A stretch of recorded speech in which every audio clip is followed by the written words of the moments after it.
Hello CS scholars, हमने मात्राएं पढ़नी शुरू कर दी हैं। आ की मात्रा पूरी की, ई से इमली छोटी की मात्रा पूरी की। आज हम बड़ी ई की मात्रा सीखेंगे।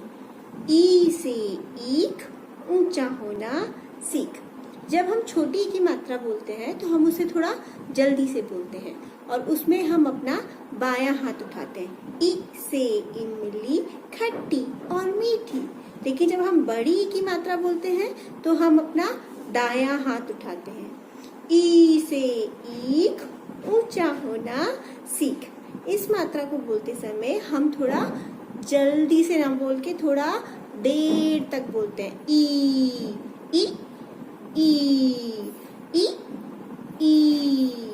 ठीक है, तो आज हम ई की मात्रा को बनाना सीखेंगे और इसे कैसे व्यंजन के साथ बोलते हैं वो भी देखेंगे। तो चलो शुरू करते हैं। ई से ईख, ऊंचा होना सीख।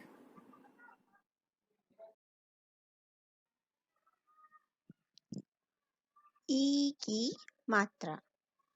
इस मात्रा को हम कुछ इस तरह से बनाते हैं। आप लोगों को दिखाई दे रहा है, ये एक सिंबल है। इस सिंबल को हम ई की मात्रा कहते हैं।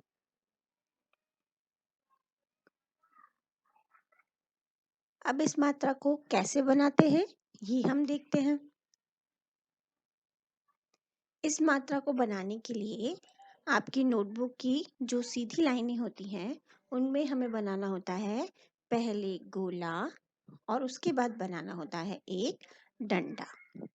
आप ध्यान से देखिए, पहले गोला और फिर एक डंडा।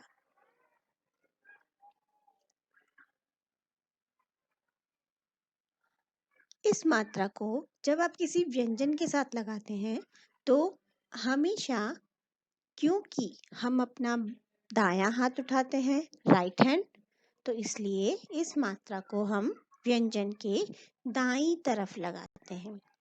या आप ऐसे भी कह सकते हैं कि व्यंजन के बाद में लगाते हैं, पहले नहीं लगाते हैं, बाद में।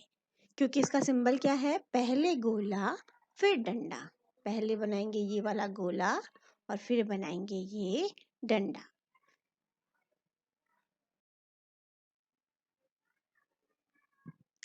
बच्चों, जब आप किसी व्यंजन के साथ ई की मात्रा लगाते हैं तो आपको कुछ चीजें हैं जो ध्यान में रखनी है। जैसे कि मात्रा लगाते समय कैसे लगानी चाहिए। सबसे पहले हम देखते हैं कि छोटी ई की मात्रा जब हम लगाते हैं तो हम उसे कैसे लगाते हैं। छोटी ई की मात्रा लगाते समय हम व्यंजन के पहले, या आप ऐसे बोल सकते हैं कि व्यंजन की बाईं तरफ पहले एक डंडा बनाते हैं। उसके बाद उसके ऊपर बनाते हैं हम आधा गोला। ठीक है, तो ये बनेगा छोटी की मात्रा के साथ म, जिसे बोलेंगे मी। अब आप इस मात्रा को लगाते समय एक चीज ध्यान रखिएगा कि आपका ये जो गोला है, ये गोला आपका डंडे से शुरू होना चाहिए और उस व्यंजन के आखिरी खड़े डंडे तक जाना चाहिए। ठीक है, उस व्यंजन का जो भी आखिरी खड़ा डंडा होगा वहां तक आपका ये गोला जाना चाहिए। डंडे से शुरू करके उसे आखिरी खड़े डंडे तक आपको लेके जाना है, तब आपकी मात्रा सही तरीके से लगेगी। और इसी तरीके से जब हम बड़े ई की मात्रा लगाते हैं तो हम पहले गोला बनाते हैं, आधा गोला। इसीलिए बोलते हैं कि पहले गोला फिर डंडा। छोटे ई के साथ पहले डंडा फिर गोला, बड़े ई के साथ पहले गोला फिर डंडा। तो जब आप ये छोटा आधा गोला बना रहे हैं तो आप इस गोले को व्यंजन के आखिरी खड़े डंडे से शुरू करेंगे। जो आखिरी खड़ी लाइन है व्यंजन की, उससे आप शुरू करेंगे और वो जाएगा आपके दूसरे डंडे तक, जो हम ई की मात्रा के साथ लगाते हैं। ठीक है, तो आप इन चीजों को लिखते समय ध्यान में रखिएगा कि आपका गोला कहाँ से शुरू हो रहा है और कहाँ तक जा रहा है, तब आपकी मात्रा एकदम सही लगेगी। ठीक है, तो व्यंजन के साथ ई और ई की मात्रा को लगाते समय आपको कुछ ये चीजें ध्यान रखनी है कि आप गोला कहाँ से शुरू कर रहे हैं और कहाँ पे खत्म कर रहे हैं।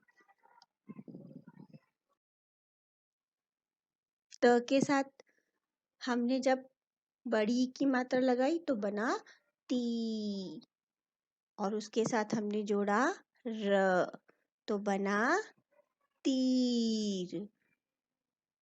ठीक है, तीर। चलो कुछ और शब्द हम बनाते हैं बड़ी की मात्रा के। म छ ल, ल के साथ बड़ी की मात्रा तो बनेगा मछली। घ ड़, उसके साथ बड़ी की मात्रा तो बनेगा घड़ी। छ त र, इसके साथ बड़ी की मात्रा तो बनेगा छतरी। ल